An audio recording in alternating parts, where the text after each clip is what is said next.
Chapter 7, Multivision. Alana, wake up! Your online class starts soon. Makeena shakes her little sister. Wake up! I already prepared a 3D screen in the living room. Go join your classmates because the teacher will start in a few minutes. Alana opened her eyes and yawns.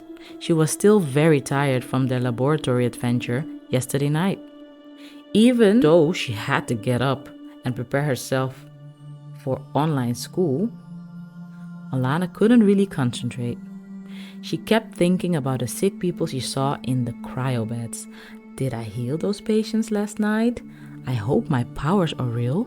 What will happen to Aunt Irida? Makeena prepares breakfast for her little sister and is in a good mood. I just watched the news and they said many people recovered last night. According to them, it was a miracle. They said they would release the patients who were in quarantine. These healed patients would be sent to normal hospitals. Zaire already went outside to find the hospital where they may have brought Aunt Irida. I really hope he can take his mom home safely as we couldn't bring her home from the lab yesterday. Alana's eyes got bigger and her heart started beating. Faster and faster. She thought to herself, do my healing powers really work? Did I do this? But what about the weird loud screams we heard? Are those monsters? Alana, stop daydreaming, Makeena interrupts Alana's thoughts. Log into your class. Please hurry up or you will be late. Alana replies disinterested. Wow, you start to sound like mom. And she walks off. After the online class, Alana feels tired, but she doesn't want to go back to sleep. She is hoping Makeena will also go to the hospitals to find Aunt Irida. I really want to find out if Aunt Irida is healed, Makeena. There was no answer. Makeena, why don't you answer me? I want to go outside with you. I want to visit Aunt Irida and see if she is well. Alana raises her voice. Makeena! Alana thought her sister had already gone outside. She looked into the kitchen and the living room. They were both empty. Alana was a bit scared. Because of how the world has changed, everything made her a little nervous, even the smallest things. She never used to care if Makeena didn't answer her back right away, but now Alana was tense. She walks to her sister's room door and knocks. No one answers. She tries to open the door, but it's locked. Alana tries to remember the password to her sister's door. Her dad secretly gave it to her for emergencies. He knew Makeena loved her privacy, but he didn't think it was safe if she locked her door when she was alone with her little sister. Alana remembers and enters the password. She opens the door and sees Makeena sitting quietly on the floor. Alana becomes worried. Makeena, what is going on? I was calling you and you didn't... Makeena interrupts her little sister and whispers, Shh, come sit with me. Why are you sitting on the floor with your legs crossed? Alana asks. I am meditating, little sis. I learned from Mom that we should sit quietly and ask the higher powers for help when we are afraid. Oh, are you afraid? Alana asks carefully. Makeena looks at her young sister and says, Yes, I am. Makeena continues, We were so close yesterday, but we couldn't bring Aunt Irida home. Remember I told you about the scientist's notes? What if they sent Aunt Irida into space instead of delivering her to the hospital?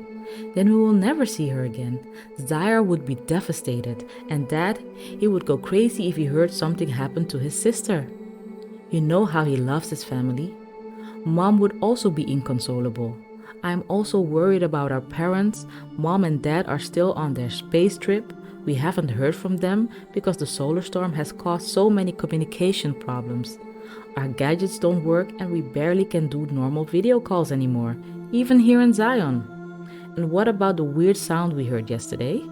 I was so scared I felt my whole body shake. Are those the monsters that the elders were telling scary stories about when we were little? I am just so confused. Alana listens to her sister Makeena ramble about her fears and worries. She is shocked to see her big sister so vulnerable and that Makeena is opening up to her. Alana is seeing another side of Makeena, a softer side. She feels more connected to her sister than ever and tries to console her. Makeena, you have me. As long as we have each other, we can make it. We can overcome anything. Makeena responds to her little sister's sweet words. You are little, but so wise. You often drive me crazy, but I always knew you had this in you. Makeena smiles, wipes away her tears, and gives Alana a hug. Okay, little sis, we have to concentrate and meditate together. Makeena starts with a meditation practice. Just sit comfortably and close your eyes. Put your hands on your lap and breathe slowly in and out. Alana has never said this quietly, so she started giggling. Makeena looks fiercely at her sister. If you want to do this with me, you have to sit still, please. Okay, I'm sorry, Alana responds while trying to mask her laughter. Makeena gives her little sister instructions in a soft voice. Just close your eyes and slowly breathe in and out. Imagine that your belly is a balloon. Fill it with air and then let all the air out through your mouth. It was quiet in Makeena's room.